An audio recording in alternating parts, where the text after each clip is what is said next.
Salut tout le monde, ici Charles-Édouard Séguin, votre animateur pour le podcast Real Talk Estrie. Aujourd'hui, on reçoit notre premier invité, Yannick Beaupertuis, un promoteur ici en immobilier. J'espère que vous allez aimer le podcast. Il va vous donner des super conseils. Puis, c'est vraiment une clé ici en Estrie à suivre. Aussi, je tiens à remercier tous les gens pour la dose d'amour que vous me donnez sur les réseaux sociaux. C'est très apprécié. Continuez à partager, à en parler à des gens. Écrivez-moi en commentaire qui vous voulez recevoir comme invité. Ça va me faire plaisir de vous répondre. Sur ce, je vous souhaite une bonne écoute. Puis je vous souhaite un bon épisode. Merci, guys. À la prochaine.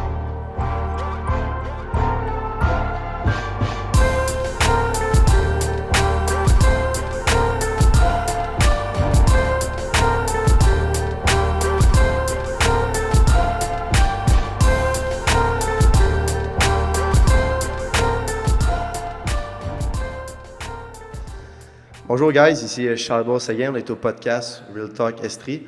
Aujourd'hui, on reçoit notre premier invité, Yannick Beaupertuis. Salut, Yannick. Salut Charles. Premier invité, merci. Ça fait plaisir. C'est flatteur. C'est gentil. Écoute, aujourd'hui, on va te poser plusieurs questions sur ton parcours, l'Estrie, le monde d'affaires. Fait que peux-tu nous parler un peu de ton parcours, Yannick? Oui, je vais essayer de résumer. Ça fait quand même une trentaine d'années que je travaille temps plein dans le milieu hôtelier, touristique, immobilier. Ça a évolué, tout ça, là. À la base, j'étais un hôtelier. J'ai étudié en gestion hôtelière, puis je travaillais un peu partout, dans à peu près toutes les destinations du Québec en villégiature, évidemment Tremblant, Mont-Saint-Anne, Charlevoix, Montebello. J'ai travaillé un peu partout. Et puis, dans l'hôtellerie. Mais au fur et à mesure, surtout quand j'ai commencé à travailler au Mont-Tremblant, j'ai commencé à toucher à quelque part à l'immobilier. Parce qu'à l'époque de Mont-Tremblant, au début, lors du développement de la montagne par le groupe Intra-Ouest à l'époque, qui avait racheté ça en 1993, moi, je suis arrivé en 1995, puis mon rôle, c'était de participer au développement. Donc, j'ouvrais des hôtels, un centre de congrès, j'organisais des événements, je faisais toutes sortes de trucs pour Intra-Ouest. Donc, et souvent en collaboration avec le département d'immobilier qui nous livrait des nouveaux bâtiments pour opérer de l'hôtellerie, des congrès, des événements. Donc, à force d'échanger avec le département d'immobilier, j'ai découvert un peu un modèle d'affaires immobilier qui s'applique dans des contextes de villégiature. Donc, ça a fait en sorte qu'avec les années, je me suis spécialisé là-dedans. Et puis voilà, donc jusqu'à devenir copropriétaire d'un hôtel ici dans les cantons de l'Est. Et puis... l'hôtel Estrimont. Exactement, l'hôtel Estrimont Suite et Spa. Qui est situé à Offord. À Offord, exactement. C'est ça qui m'a amené dans les cantons de l'Est, en fait. Je suis parti des Laurentides pour m'en venir des cantons de l'Est à cause de cette opportunité-là. C'est un projet d'optimisation de l'hôtel. Okay. C'est un hôtel qui était dû pour se faire rénover, renouveler, relancer, optimiser. Donc, ça a été un bon défi, mais ça a bien marché. Donc, ça, c'était en 2015. Puis, finalement, moi, j'ai revendu mes parts en 2019. OK. De l'hôtel. Exactement. Pour me concentrer sur le développement de ALZ. Donc, ALZ, qui est une montagne de ski pas loin d'ici, qui a été rachetée en 2018 pour justement une relance. Donc, c'est un peu l'histoire de ma carrière, ça. Moi, j'ai toujours été impliqué dans des projets de redressement d'entreprise, touristique, hôtellerie, ou de développement d'entreprises et de destinations comme Tremblant, maintenant ALZ et autres. Donc, c'est beaucoup ça, mon créneau. Puis en parlant de Tremblant, c'est quoi tu dirais la différence, les montagnes entre Tremblant et l'Estrie?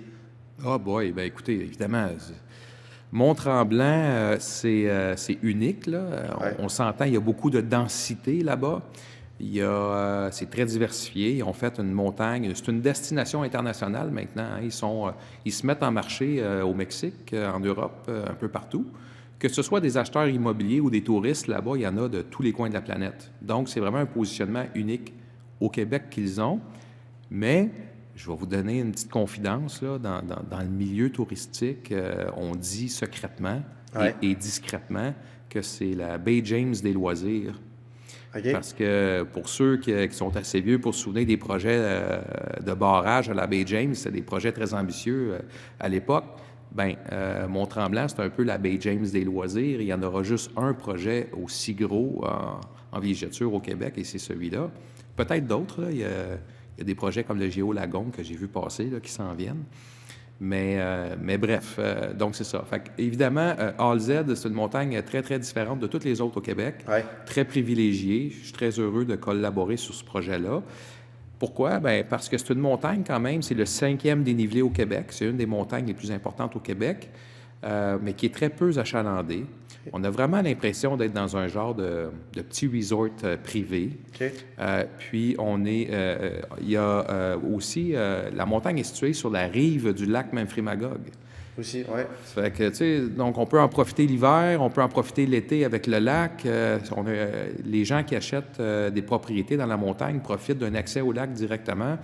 Fait que c'est unique au Québec, là. Un ski-in, ski-out avec un boat-in, boat-out, que je m'amuse à dire en anglais. Ouais. Donc, on a accès au lac en paddleboard, en kayak, la plage. Il y a une piscine sur le bord du lac, ce qu'on appelle le Club Lac. Donc, c'est vraiment un projet de développement là, sur une dizaine d'années qui est très prometteur et puis qui va être très naturel.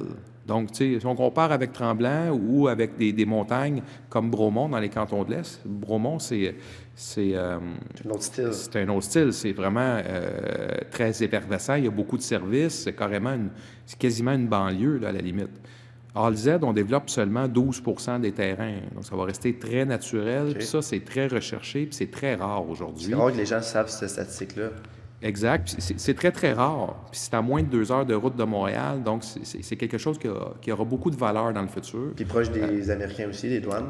On est à 25 minutes de route de la montagne de ski J-Peak. Fait qu'on peut skier 2 montagnes dans la même journée. Une au Canada, une aux États-Unis. À 25 minutes. Bien, c'est unique. Il n'y a pas autre chose comme ça. Non, hein? Exact. Puis, parle-nous aussi d'OZ. Je veux dire, qu'est-ce qui t'a fait autant comme aimer cette montagne-là comparée aux autres? C'est une des raisons pour laquelle j'étais prêt à sortir de ma contribution à l'Estrimont, c'est ALZ. C'est une opportunité qui m'a été présentée par M. Gilles Bélanger. Là. C'est un député ici, les gens le connaissent comme un politicien, beaucoup dans la région. Mais avant d'être politicien, il était entrepreneur, puis il a participé à beaucoup de projets dans la région. C'est lui qui m'a invité, en quelque sorte, à participer au projet au départ, Okay. étant donné mon expertise dans le milieu touristique, l'hôtellerie. J'ai participé avec d'autres professionnels à monter un plan d'affaires pour la destination d'ALZ. M. Bélanger ne participe plus au projet, mais moi, j'ai eu la chance de pouvoir rester. Donc, j'ai une belle entente avec ALZ dans ce sens-là. Donc, je contribue à la montagne au niveau... Et mon focus est vraiment le développement immobilier.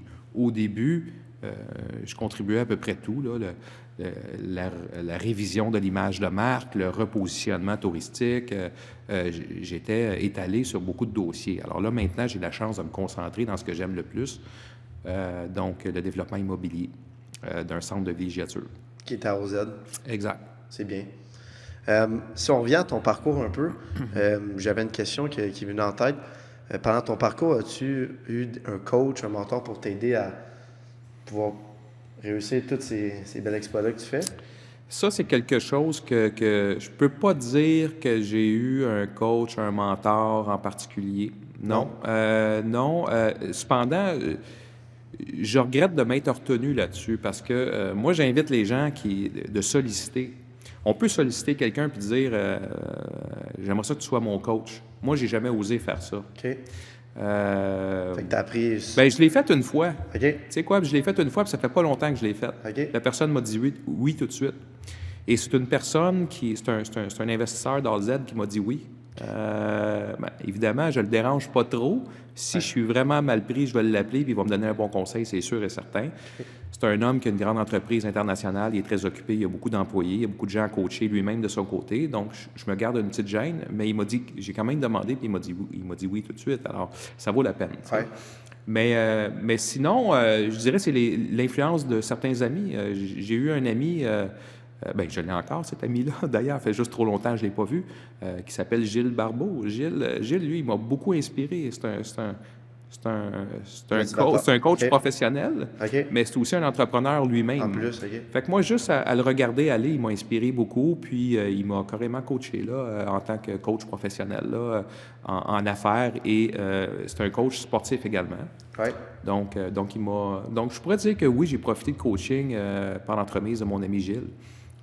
Puis Mais les gens devraient plus aller vers un coach, demander. toujours Ouais. demander conseil ou d'aller dans des formations diverses. Il y a plein de monde qui échange des conseils professionnels. Moi, c'est ça que j'ai fait beaucoup, la formation continue. OK. Donc, en faisant de la formation continue, bien là, tu es en contact avec d'autres personnes.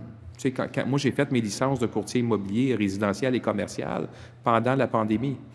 Parce que là, je m'ennuyais de voir du monde. Fait qu'on faisait des classes virtuelles. Puis là, je me suis fait des amis virtuellement. Puis on s'échangeait des conseils. OK. Donc, dans des groupes comme ça, on va chercher souvent des bons conseils aussi. C'est pas obligé d'être un mentor. Ouais. Ça peut être des groupes. OK. Hey, c'est toujours intéressant, merci. Ouais. Mais aussi, tu as ramené un point. Yannick aussi, il a sa licence de courtier immobilier. Comment tu trouves ça, ce domaine-là aussi? Bien, moi, dans le fond, je vois j'ai la licence résidentielle et la commerciale. Je vois ça comme des outils dans mon travail. Ouais. Donc, je vais utiliser ça occasionnellement pour faire des transactions. Je trouve ça fort intéressant parce que Ouais. moi, je m'intéresse à toutes les questions immobilières. Le financement, la construction, la promotion, que ce soit dans le neuf ou dans l'usager. Je m'intéresse à tout dans l'immobilier. Donc, faire la formation, ça m'a amené, disons, des connaissances supplémentaires. Beaucoup au niveau réglementaire au Québec. Ça, j'ai trouvé ça fort intéressant. Ce que j'ai aimé le plus, moi, dans ma formation, c'est tout le côté légal. OK. Donc, les lois, les règlements, le droit immobilier, ça, c'est les questions qui m'intéressent le plus. C'est ça qui est le plus utile pour moi en ce moment. Ouais, ça t'a aidé, hein? Oui. Tant mieux. Écoute, je ne sais pas si tu es capable de nous en parler un peu, mais explique-nous une semaine typique de ton travail. Ça ressemble à quoi un peu? J'imagine qu'il n'y a pas de routine. Il n'y a pas de routine, il n'y a pas une semaine pareille. Évidemment, je travaille beaucoup sur le projet de Destination All Z. C'est un projet très important, mais aussi, j'ai des mandats. Je collabore sur des projets de condos d'hôtel, par exemple, le quartier des Marinas à Magog. Moi, j'amène une expertise hôtelière là-dedans pour aider les promoteurs à démarrer l'opération, etc. Donc, c'est très diversifié. Mon port d'attache, tout le monde le sait dans la région, c'est All Z, mais il reste que je suis quand même impliqué dans d'autres dossiers en tant que consultant, expert dans le domaine de l'immobilier, du condo d'hôtel et la résidence de villégiature. Donc, ma semaine est très diversifiée par conséquent, peu importe le dossier, là. Donc, il n'y en a pas une pareille. Fait que c'est dur de répondre précisément, finalement. Ouais. Moi, je me lève le matin très tôt. Je me lève à 4 heures du matin, 4h30, je travaille. OK. 4h15, mon café il est prêt, 4h30, je travaille. OK. Donc, de 4h30... Chaque matin? Tous les matins. C'est Tous bon. les matins, à peu près 6 jours semaine. Le dimanche, j'essaie de consacrer la journée à ma famille, mais je vais travailler 6 jours semaine. OK. Puis, peut-être que le samedi, je vais me lever plus tard. Ça dépend comment a été le vendredi. Ouais. Des fois, je vais peut-être me lever plus tard le samedi, mais écoute, je te dirais que donc 4h30 le matin, je travaille. Là, je vide ma boîte à courriel, je me mets à jour, puis je révise les tâches de la journée. OK. Souvent, c'est des tâches en lien. Des fois, c'est des rencontres avec des clients sur le terrain, que ce soit pour vendre une propriété ou que ce soit avec l'équipe de construction dans les projets pour réviser certains éléments. Il y a plein de challenges partout. Il n'y a pas un projet de facile. Non. Ça a l'air facile de l'extérieur, là, mais c'est jamais facile. Il n'y a pas un dossier de facile. Des fois, c'est des questions réglementaires dont on doit discuter entre nous, les règlements qui sont adoptés par les municipalités, la MRC, qui viennent influencer des projets de développement. Ça, c'est beaucoup de temps, là. Ouais. Et donc, les questions environnementales qui sont qui sont au cœur, en fait, de chacune des décisions qu'on doit prendre dans n'importe quel projet immobilier. Donc ça, c'est beaucoup discuté. Donc finalement, moi, dans une journée, je parle à des clients pour vendre quelque chose, un bien immobilier quelconque. Je parle à des équipes construction, ingénieurs, pour des défis au niveau construction qui ont un impact après sur sur ma relation avec les clients. Des fois, je vais parler avec un fournisseur marketing ou le département marketing à A à Z ou un fournisseur marketing pour un autre projet parce qu'on doit mettre en marché. Des fois, il y a des volets de services après-vente, surtout dans les produits neufs. Quand on vend du condo neuf, ben là, il y a beaucoup de services après-vente. Bon, les choix de finition, qu'est-ce qu'on fait? C'est quoi la grandeur du frigo que je peux mettre? Tu sais, c'est toutes des petites questions qui reviennent à tous les jours. Donc, il y a du service à clientèle, il y a du développement d'affaires, il y a de la vente. Il y a de la gestion de contrats, rédiger des contrats. Donc, il y a un paquet de volets, mais je dirais que le poids de chacun de ces volets-là va varier de journée en journée selon comment on fixe nos priorités. Il y a des meetings à travers ça avec tous les collaborateurs. Donc, je m'ennuie pas. Puis et puis les gens, tu sais, quand on est dans le domaine de l'immobilier ou de la vente en général, je présume, ben moi, les gens m'écrivent sur mon Facebook, ils m'écrivent en texto, ils m'écrivent par email, ils me textent, ça rentre de tous les côtés, là. Fait que des fois, on peut avoir l'impression qu'on ne s'appartient pas, mais moi, j'aime ça. Puis ça se peut qu'un soir, je décide de mettre mon téléphone à off pour avoir un petit repas tête à tête avec ma femme, là. Ça se peut que ça arrive. C'est donc. Mais 2 heures plus tard, je réponds. Ou quand je dors, j'essaie de dormir une couple d'heures par nuit. Une couple d'heures. Mais c'est ça. Fait que, mais tu sais, venant du tourisme et de l'hôtellerie, moi, ayant été un hôtelier, là, un hôtel, là, la porte ne se barre pas en avant. C'est 24 heures par jour, 7 jours sur 7. Mais je suis habitué. Je suis habitué à ce mode de vie-là. J'ai grandi là-dedans. Donc, pour moi, dans l'immobilier, c'est correct. Je veux dire, je suis habitué comme ça. Exact. Ben pour revenir à ça, pour être autant productif puis pouvoir réaliser autant de choses, j'imagine tu fais un peu de sport ici en Estrie pour t'aider à pouvoir... Oui. Oui. Ben, c'est une bonne question que tu amènes la question du sport. Je sais que toi-même, tu pratiques des sports aussi. Oui, je pratique le ski comme à OZ, très belle montagne, off-road, la raquette, on monte le hockey. Donc, c'est toujours le fun de faire des sports en Estrie. Je pense qu'on est bien situé. On a plusieurs choix. Bien, justement, toi, tu parles beaucoup d'Estrie, puis moi, je parle beaucoup de Canton de l'Est. Ça, c'est une question qui est beaucoup discutée dans la région présentement. C'est quoi l'Estrie, c'est quoi les Cantons de l'Est? L'Estrie et les Cantons de l'Est, c'est la même chose. C'est juste qu'il y a eu un débat ici dans le territoire, et puis le résultat me surprend un peu en quelque sorte.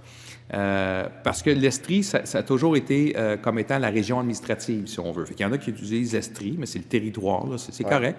Les cantons de l'Est, c'est le positionnement marketing de la destination. Parce que ce sont des cantons ici. Tu sais, le canton de Potton, tu sais... canton d'Offord. Le canton d'Offord. Donc ça a été développé en canton.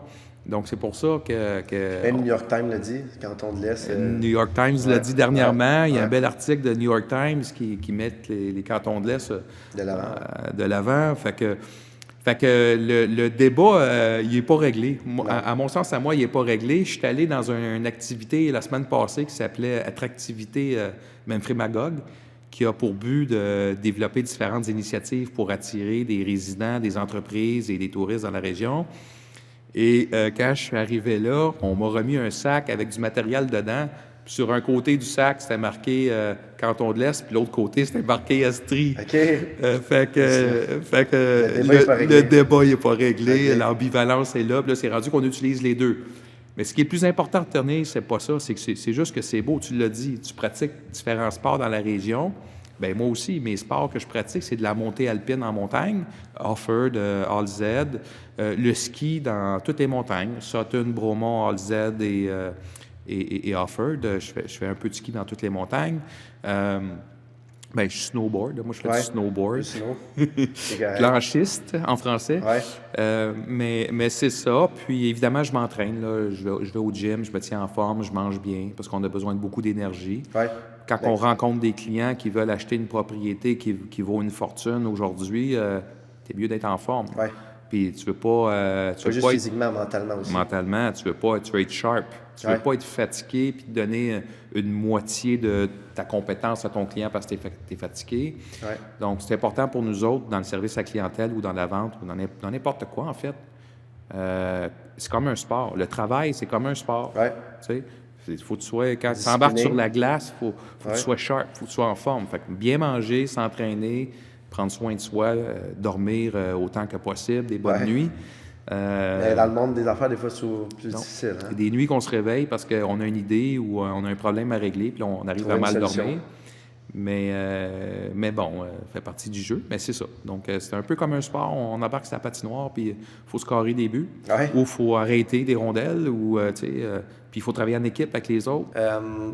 Sinon aussi, je voulais savoir en affaires, as-tu un conseil que tu peux donner aux jeunes, aux gens qui sont en affaires en ce moment? Un conseil. Ben, écoute, je suis qui, moi, pour donner des conseils? J'essaie de... tu sais... Avec le parcours que tu nous as dit... tu sais, des fois, on sort notre gros ego et on est content de donner des conseils aux gens. Moi, j'aime ça, l'humilité, autant que possible. Des fois, ça paraît pas que je suis humble. Non. J'essaye. Ouais. Mais ce que je pourrais te dire, tu sais, moi, de mon côté, là, tu sais, j'ai pas de grands conseils d'affaires à donner, mais peut-être quelque chose que je réfléchis souvent, c'est que, admettons qu'il y a une opportunité d'affaires devant toi qui t'est présentée, puis là, tu analyses ça techniquement. Tu dis, bon, je vais prendre une feuille Excel, je vais analyser si c'est un bon deal, si c'est pas un bon deal. Finalement, tu vois que c'est un bon deal, tout est aligné, tout s'attache bien, c'est un bon deal, les chiffres sont bons, il y a des bonnes affaires à faire. Puis, mais moi, mon conseil, ça serait, regardez pas juste ça. Parce que des fois, tu as un bon deal sur la table, mais pose-toi la question, avec qui je vais travailler? Fait que si les gens avec qui tu fais le deal ou les gens avec qui tu vas travailler à l'intérieur de ce deal-là, il faut que tu valides ces personnes-là si tu as des affinités avec les personnes, si tu vas bien t'entendre avec les personnes, parce qu'il y a un bon deal sur papier, ça peut virer au cauchemar si la relation entre les personnes n'est pas bonne, si le lien de confiance n'est pas là, si les compétences ne sont pas complémentaires. Donc, il faut analyser ça. Puis, quelque chose que je recommande fortement maintenant, c'est les études psychométriques. On peut mettre ça dans le deal. Écoute, tu sais quoi? On a un deal sur la table, on va travailler ensemble. On pourrait se faire une petite étude, une analyse, tu sais. Ouais. Un test MPO, là. M comme maman, P comme papa, puis O comme Olive, là. Ouais. Ça, c'en est un modèle. Okay. Faire un test MPO, par exemple, là, ça donne le profil des personnes, puis la personne, donc le professionnel qui fait ce test-là, peut dire sont où les forces et les faiblesses de l'équipe par la suite, ouais. Si tu as un bon fit ou pas un bon fit. Puis je vais vous dire une affaire, c'est assez précis. C'est assez précis. Ah ouais? Oh oui, moi, je l'ai déjà fait dans une équipe de travail. Puis là, on a réaffecté les gens un peu. Ouais. On réaffecte du monde dans leur force. Puis là, finalement, la performance augmente, puis tout le monde est heureux. Fait que je trouve que ce volet-là des relations humaines est très important à considérer autant que les chiffres. Au moins autant que les chiffres. Ah ouais? Mais tu veux travailler avec du monde avec qui tu as envie de travailler. Tu ne veux pas travailler juste pour de l'argent. Non, c'est vrai. Tu veux travailler parce que tu as du fun. Tu veux travailler parce que tu as des belles relations. Exact. Fait que moi, je mets beaucoup d'emphase là-dessus. Il faut être heureux, il faut être bien, puis pour ça, il faut être bien entouré. Comme ça, tu peux travailler 200 heures par semaine. Tu es bien entouré. Pas les heures, c'est ça? Mais non, tu as de l'énergie parce que tu es bien entouré. OK. Ben, c'est un bon conseil. J'espère que vous le prenez en note. Puis le pire conseil que tu aurais pu recevoir en affaires? Le pire conseil. Bien, je me souviens pas d'un pire conseil. Moi, je pense que si quelqu'un, mettons, dit tu sais quoi, tu devrais pas essayer ça, c'est pas bon, l'immobilier, c'est pourri en ce moment parce que les taux d'intérêt sont trop hauts, n'importe quoi qu'on entend, là. Ouais. Tu peux t'écouter ton gut aussi. En quelque part, je reviens un peu sur l'autre dimension des affaires qui sont les émotions. Ouais. Tu sais qu'il n'y a pas juste le rationnel, il y a l'émotif. Si ton cœur il est là et tu as envie de le faire, tu vas réussir. Tu as des joueurs de soccer qui gagnent 400-500 millions dans des contrats, puis tu as un joueur de soccer qui a de la misère à faire 500$ dans une année. Ouais. Dans le hockey, c'est pareil. Donc, on voit ça dans les sports, mais professionnellement, dans tous les milieux, il y en a qui font de l'argent en immobilier, il y en a qui n'en font pas. Exact. Il y en a dans n'importe quoi. La vente automobile, écoute, dans tous les domaines. Ça, il y en a qui se démarquent, puis il y en a qui se débarquent moins pour plein de raisons. Exact. Donc si tu es convaincu que tu es sûr de toi dans quelque chose, vas-y. T'as rien à perdre. Fait que, tu sais, même si quelqu'un te dit « vas-y pas », si toi, tu le feels bien, vas-y. Donc, tu sais. Ben c'est bien. Mais comme je te dis, ce qui arrive, les gens, je pense qu'ils ont peur. Des fois, ils veulent pas de l'échec, ils ont peur de la perception des gens. Puis je pense que c'est important des fois de juste y aller, puis écoute, c'est pas la fin du monde. Là. Ben des fois, c'est ça. Écouter trop les autres, des fois, Ouais, c'est peut-être... ça peut nuire. Ça peut nuire. Des fois, c'est bon, mais prends ce qui est bon, puis tu sais quoi, ce qui est pas bon, mets-le de côté, ou prends-le en note, mais tu sais, va de l'avant pareil, là, tu sais. C'est vrai. Aussi, je voulais savoir, pour ton métier, c'est quoi les avantages, tu dirais, de ton métier? Le premier avantage que moi je vois, c'est rencontrer des gens. Oui, le contact humain. Le contact humain, justement. Moi, je rencontre beaucoup de monde de tout acabit. OK. Donc, je vois des gens... de toutes les couleurs. de toutes les couleurs, des gens qui ont des grandes entreprises, des gens qui sont des travailleurs de la construction, des gens, tu sais, je vois toutes sortes de monde, là, toutes sortes de profils. Puis, il ne faut pas se fier aux apparences. Non. Il y a plein de trésors cachés quand tu rencontres quelqu'un, je trouve. Ouais. Des fois, tu rencontres quelqu'un, puis la personne va te surprendre. Tu t'attends pas à ça au premier contact, parce qu'on a toujours un filtre de perception. Ouais. Puis il ne faut pas se laisser avoir par les perceptions. Apprends à découvrir les personnes, puis il y a des personnes... merveilleuses. Ben oui, qui ont plein de choses à apporter, qui ont beaucoup de bagages. Fait que moi, c'est ça que j'aime le plus. Je trouve que c'est le plus grand avantage, c'est de se faire des réseaux de contacts incroyables. Je connais du monde un peu partout maintenant, puis tout ça, je trouve ça le fun. Puis on se fait des amis aussi là-dedans, dans ce contexte-là. L'autre avantage que j'aime dans le volet immobilier, versus l'hôtellerie, admettons. Okay? Ouais. Parce que moi, je suis un gars d'hôtellerie, mais quand j'étais dans l'hôtellerie, bon, ben là, il n'y a pas d'eau chaude. Alors, je trouve qu'il y ait de l'eau chaude. Là, l'hôtel est plein, mais les chambres ne sont pas prêtes. Bon, ben là, il faut nettoyer des chambres. Ouais. Fait que c'est le fun, c'est stimulant. J'ai adoré ça. J'ai fait ça 30 ans quasiment. Là. Donc, j'ai adoré ça. Tu arrives à nettoyer une chambre? Souvent. OK. Souvent. J'ai travaillé dans des endroits où on avait des grèves. OK. Dans le milieu des milieux syndiqués, bon, ben là, il y a une grève pendant 2 semaines, mais tu laves des chambres pendant 2 semaines. C'est là, tu sais, c'est quoi la job. Ouais. Puis tu sais quoi, tu apprends à comprendre celui ou celle qui lave la chambre. Mais oui. Fait que c'est correct, là, tu sais. Fait que moi, j'aimais ça, parce que c'était très diversifié. Mais en même temps, aujourd'hui, bon, on connaît le contexte. Hein? Le contexte est moins évident au niveau de la main-d'œuvre. Donc, à quelque part, ce que je trouve cool, c'est que j'ai une certaine flexibilité parce que je travaille avec des collaborateurs, des consultants, des clients maintenant. J'ai pas une centaine d'employés à gérer comme j'avais. Oui, c'est différent. Oui, à l'hôtel Estrimont, il y avait une centaine sur le payroll, là. Ou dans d'autres hôtels que j'ai travaillé, je devais gérer des grandes équipes. C'était très stimulant, j'adorais ça. Ouais. Je me suis ennuyé de ça longtemps. Au début, quand je commençais à faire temps plein d'immobilier, là, je commençais à m'ennuyer à être le leader et d'avoir de l'influence sur une équipe. Je me suis ennuyé de ça. Oui, c'est sûr. Mais aujourd'hui, je m'ennuie moins de ça.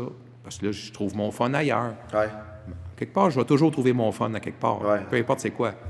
Mais l'avantage, c'est d'avoir une certaine flexibilité. Si ma femme me dit « Hey, j'aimerais ça aller au restaurant vendredi soir », bien, je suis capable de m'organiser pour y aller. Tandis qu'avant, je ne pouvais pas. Moi, à Noël, je travaillais. Les vacances, je travaillais. Donc là, je suis capable de m'organiser un peu plus qu'avant. Donc ça, c'est un autre beau petit côté. Oui. Ouais. Tant mieux. Si on revient sur le sujet de l'hôtel, tu veux-tu nous parler un peu du projet ici à Magog de les condos hôtels, le quartier des Marinas? Le quartier des Marinas, bon, moi, j'achète un condo là-dedans. Oui. Puis, je suis convaincu de ce projet-là. Ça va être un bon investissement. Dans le fond, je vais expliquer c'est quoi un condo-hôtel. Oui. Il y en a qui pensent que c'est du time-sharing. C'est pas du time-sharing. Time-sharing, c'est une autre affaire. Puis, si vous voulez avoir plus de détails, appelez-moi. Ça me fera plaisir de vous expliquer, là. Un condo-hôtel, ce que c'est que tu achètes un condo, comme n'importe quel condo. Oui. Donc, c'est à toi, c'est ta possession. Tu as un numéro de cadastre, tu achètes un condo. Cependant, le condo, il est donné en gestion à un gestionnaire hôtelier ou locatif qui, lui, va opérer la business ou les affaires locatives. Donc, il va mettre en marché un hôtel, comme n'importe quel hôtel. Ouais. Là. Donc, ils mettent en marché un hôtel et ils vont donner du rendement au propriétaire du condo pour dire, bon, voici. Donc, il y a différentes formules. Il y en a qui payent un loyer fixe au propriétaire du condo. Il y a beaucoup de partage de revenus qu'on appelle. Donc, il y a 100 $ qui rentrent. On a 50 % exemple qui va au propriétaire du condo, l'autre 50 % qui va à l'opérateur hôtelier. Ouais. L'opérateur hôtelier, avec ça, il paye les employés, il paye les licences, les permis, le marketing, etc. Donc, il y a différentes formules. Fait que le quartier des Marinas, c'est ça. C'est une formule comme celle-là. Ce qui est le fun avec le quartier des Marinas à Magog, c'est que c'est un hôtel en plein centre-ville de Magog, ce qui n'existait pas. Tu sais, on parle des cantons de l'Est, là. Tu sais, Destination Sherbrooke, qu'on appelle, eux autres, ils mettent beaucoup d'emphase à vendre des groupes et congrès pour remplir la ville de Sherbrooke. OK. Mais il y a des gens qui travaillent à Destination Sherbrooke, puis même dans leur promotion, on le voit. Ouais. Ils vont utiliser Memphremagog, donc la région de Magog, et la région Memphremagog en général, pour dire que, bien, pour convaincre des congressistes de venir dans la région de Sherbrooke en disant qu'on, dans notre cours, on a toute la villégiature de la région de Memphremagog et de Magog. Ouais. Donc, pour eux, ça les aide. Fait que quand il y a de l'offre d'hébergement hôtelier professionnel qui s'établit dans le centre-ville de Magog, ça va venir aider tous les commerçants, changer la dynamique du centre-ville, ça va aider.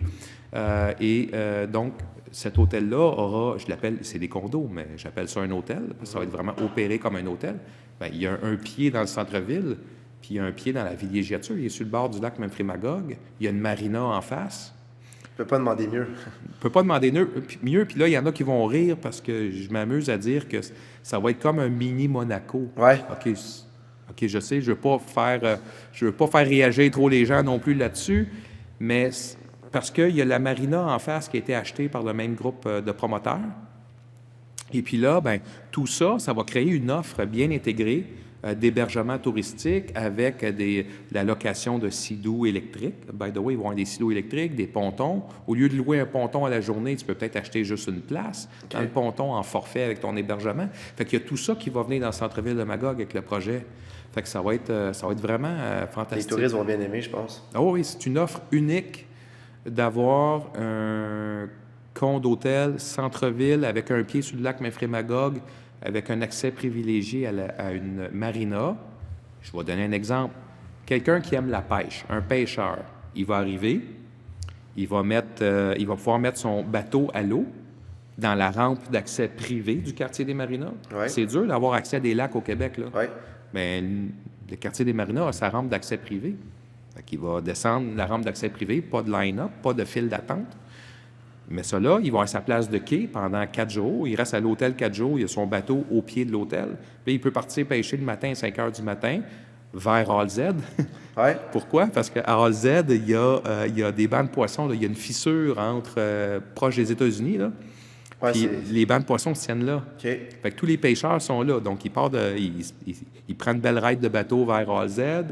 Il va pêcher toute la journée. Il revient le soir, stationne son bateau, sort du bateau, il marche 30 secondes, il est dans son condo, dans le quartier dans l'hôtel du quartier des Marinas. C'est idéal. Fait que c'est fantastique. Puis, ces projets-là vont être disponibles à partir de quand pour... L'ouverture est prévue, elle, en novembre 2023. OK. Quand même, ça s'en vient. Oui, exact. Ah, c'est bien. Puis, je me trompe pas, il y a des commerces en bas, hein, dans cet hôtel-là, qui va être disponible. Oui, il y a l'atelier du pain qui est confirmé. Pour ceux qui connaissent l'atelier du pain sur la rue Sherbrooke à Magog, il faut absolument aller faire un tour là. Oui, un boss. Oui, c'est un must. Le propriétaire de ça a investi énormément de sous dans ce commerce-là. Là. OK. C'est ce qu'il y a de mieux au niveau boulangerie, café. C'est vraiment une boutique épicurienne, là, mais vraiment top niveau. OK. Puis là, lui, il va donc démarrer une succursale satellite, je dirais, dans les commerces en bas de l'hôtel. Et il y a une porte communicante carrément qui va rentrer dans l'hôtel. Donc, le matin, ça va sentir le beurre des croissants frais. Là. OK. Ça va sentir le café fraîchement moulu. Ça va être comme... ça va être vraiment le fun. Ouais. Ça va être difficile à résister à... Il y a probablement un autre commerce aussi, du commerce de détail, mais c'est pas confirmé encore. OK. Là. C'est William Belval qui va confirmer ça. Parfait. C'est lui qui s'occupe de ça. Mais moi, je sais que l'atelier du pain s'en vient. Parfait. Puis ce condo-là, si les gens veulent aller voir, il y a un site web, j'imagine. Il y a un site web, le quartierdesmarinas.com. Parfait. Vous allez voir ça. Il y a une page Facebook. Vous allez voir de quoi ça a l'air. C'est très prometteur. Là. Ouais. Parfait. Bon, à l'automne 2023. Oui.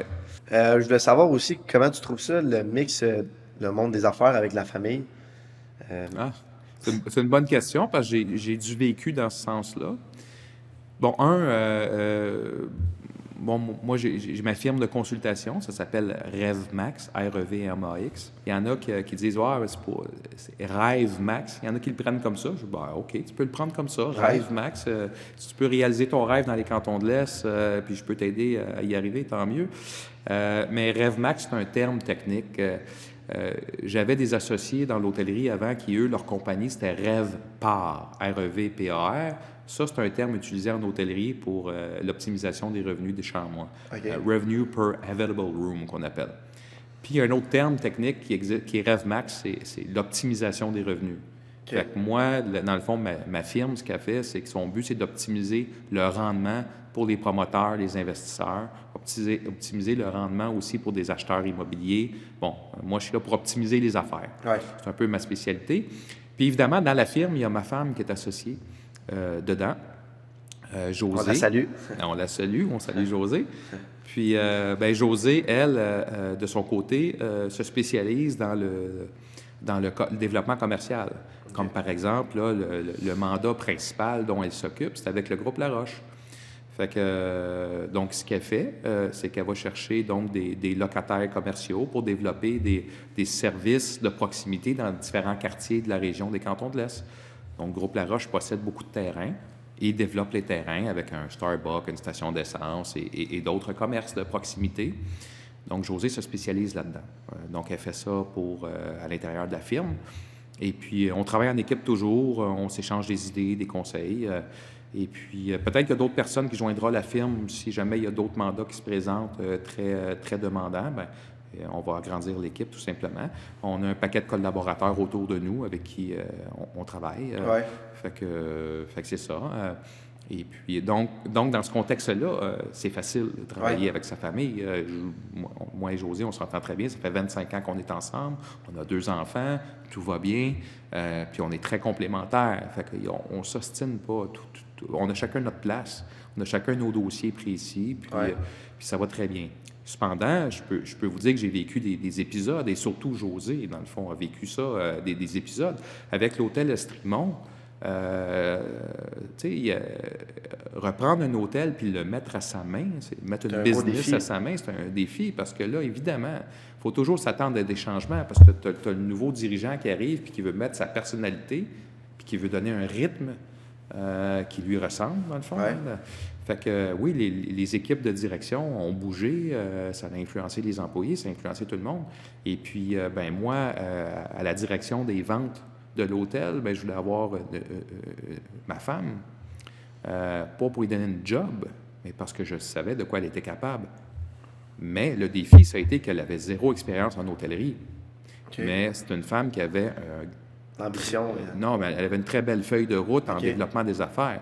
Josée a travaillé dans à peu près tout type d'entreprise en développement des affaires et elle a eu des prix, même des prix canadiens. Là. C'est vraiment une personne de développement des affaires extraordinaire. Okay. Wow. Donc, moi, je la voyais, je voyais amener ses forces dans l'hôtel, puis je me disais, tu sais quoi, il y a moi qui va pouvoir t'aider un peu pour te coacher en hôtellerie, mais tu as aussi ton équipe de vente, là, ils ont toute l'expérience en hôtellerie. Ouais. Ils vont t'aider, puis ils vont te coacher.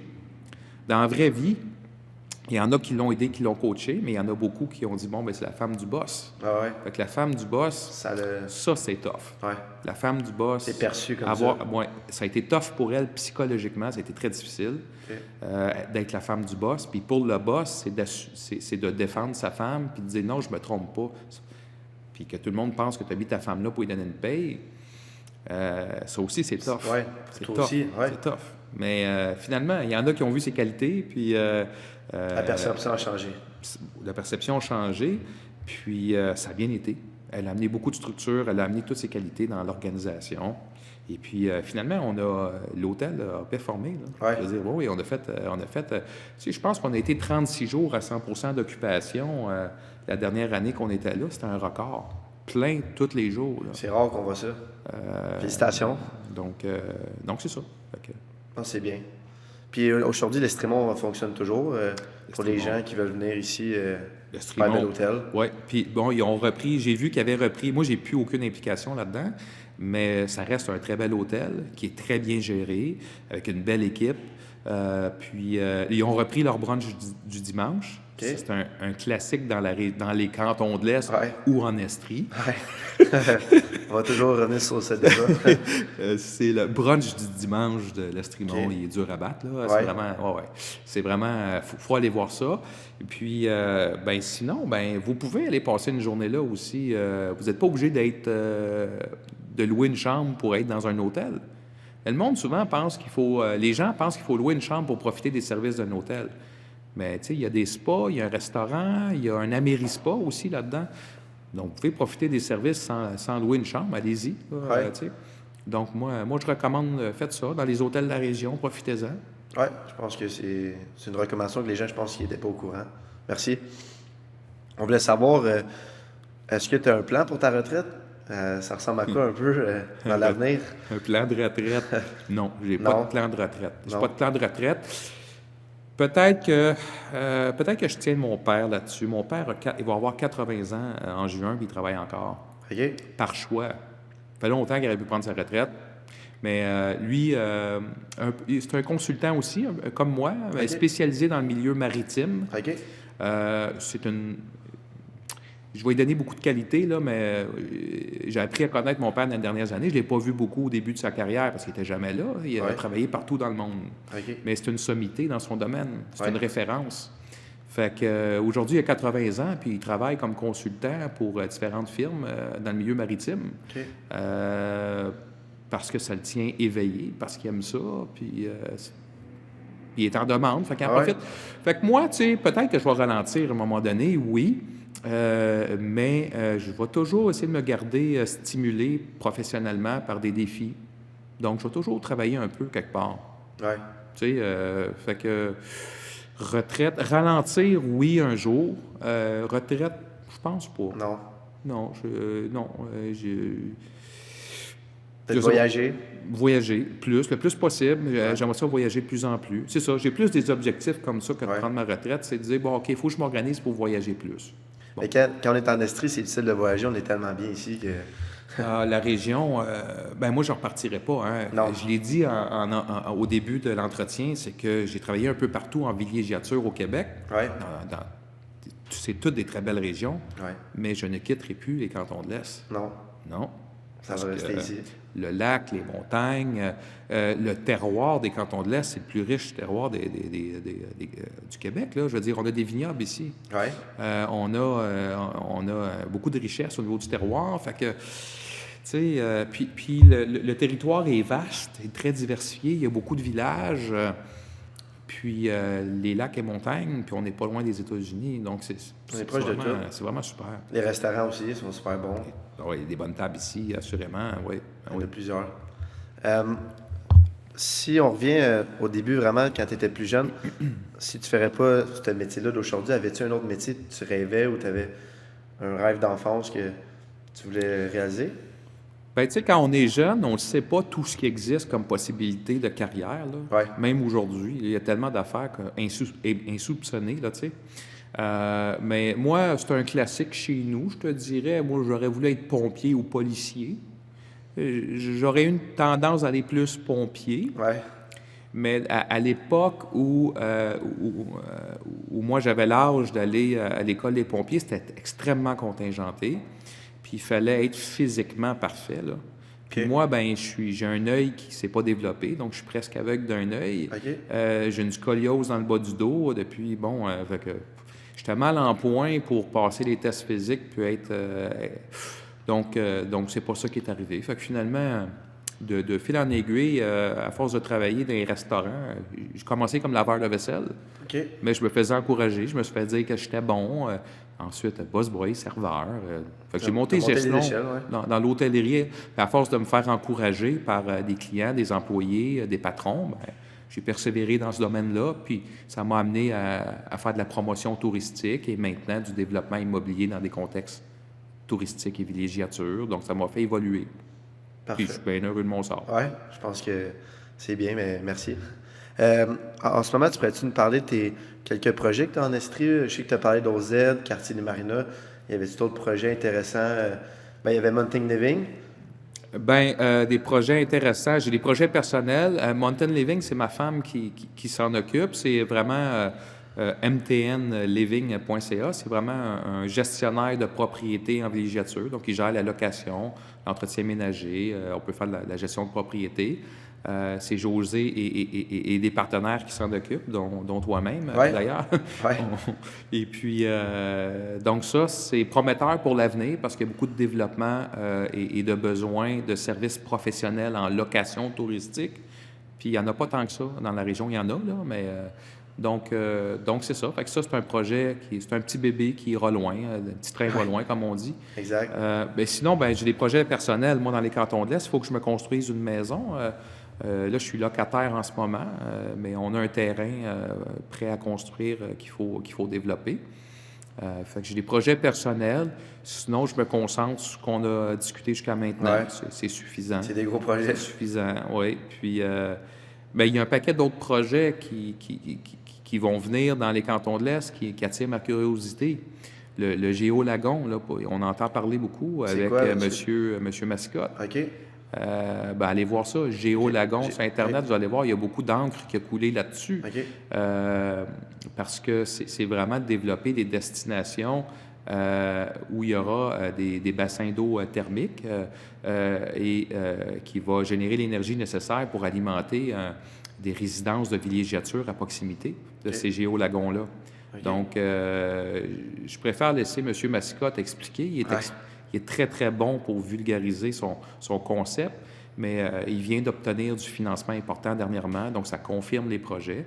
Fait que lui, il va en développer un peu partout au Québec, dans toutes les régions où j'ai travaillé, dont ici, en Estrie, canton de l'Est. OK, ouais. C'est quand même important à savoir. Je pense que ça va être un game changer. Oui. Fait que moi, je suis ça. Je suis ces projets-là, puis voir comment tous les projets de la région, ALZ, les projets de Belleval, avec le quartier des Marinas, les autres, comment tout le monde peut collaborer. Parce que ce que ça crée, c'est que ça crée le renouvellement de notre destination. Ouais. Ça développe l'offre touristique, mais aussi ça développe un milieu de vie pour les travailleurs de ces sites touristiques-là, mais aussi pour toutes les industries. Veut dire, les parcs industriels de la région là, sont pas mal pleins, là. Il y a beaucoup d'industries qui viennent s'installer dans la région ici parce qu'on offre un milieu de vie de grande qualité pour les travailleurs. Fait qu'il y a tout ça. Fait que moi, tout ça attire ma curiosité. Fait que je me positionne là-dedans, puis j'essaie de faire participer ou profiter des projets sur lesquels je participe directement. J'essaie d'en faire participer ces projets-là, puis moi, je m'implique du mieux que je peux là-dedans, la promotion de notre territoire. Donc, Yannick, nous, on peut le rejoindre avec RevMax, l'agence qu'on a parlé tantôt, avec aussi ses coordonnées qu'on va mettre en bas de l'écran. Yannick est toujours là pour répondre aux questions des gens en Estrie. As-tu un petit mot de la fin pour nos auditeurs pour le podcast? Bien oui, certainement. Écoutez, vous pouvez venir me visiter en personne, me rencontrer à la montagne d'Alzed, à Magog, je pourrais vous montrer le quartier des Marinas. Mais sinon, évidemment, je veux remercier tous les gens que j'ai côtoyés dans le milieu professionnel jusqu'à aujourd'hui. C'est ce qui m'a amené ici dans les cantons de l'Est. Fait que je remercie tous les gens avec qui j'ai collaboré. Je te remercie, Charles, aussi de m'avoir invité ici. Ça fait plaisir. J'aime ça t'encourager parce que tu es un jeune homme ambitieux. Ouais. Moi, je vois beaucoup de potentiel dans ton futur. Justement, un de mes conseils, ça aurait été tantôt, pour répondre à la question à nouveau, c'est de commencer jeune. J'aurais aimé commencer avant dans l'immobilier. Bon, j'ai eu un beau parcours en tourisme et hôtellerie, mais toi, tu commences très jeune en immobilier, donc ça te positionne bien pour l'avenir. Donc, voilà, fait que je te remercie de m'avoir invité. Merci. Puis, je t'encourage à continuer le podcast. Ouais. Ça va peut-être mener loin, tout ça. Oui, on espère. As-tu un invité, quelqu'un que tu aimerais pouvoir voir ce podcast-là? C'est une bonne question. Le plus d'acteurs locaux possible. Ouais. Parce qu'à quelque part, avec le podcast, tu viens faire la promotion de l'Estrie, des cantons de l'Est. Donc, des acteurs locaux, que ce soit des artistes, pas juste des gens d'affaires, des artistes, des sportifs, des employés dans les entreprises. Tu sais, quelqu'un qui travaille chez Bleu Lavande, comment tu vis ton expérience chez Bleu Lavande, tu sais?